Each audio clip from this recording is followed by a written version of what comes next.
LTFRB ang transport network companies na Uber at GrabCar kaugnay ng mga natatanggap na reklamo ng ahensya laban sa mga tsuper ng dalawang kumpanya.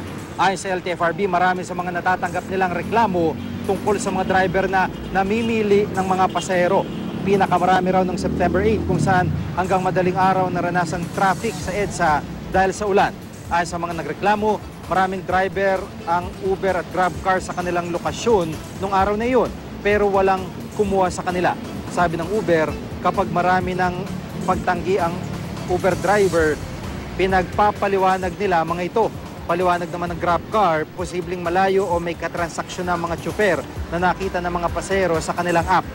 Sa app ng GrabCar, nakikita rin ng driver ang destinasyon ng mga pasahero. Kaya kung masyadong malayo, ay pwede niya itong tanggihan. Pinatatanggal na ng LTFRB ang ganitong feature sa Grab dahil wala raw itong pinagkaiba sa ordinaryong pagtanggi ng taxi sa pasahero.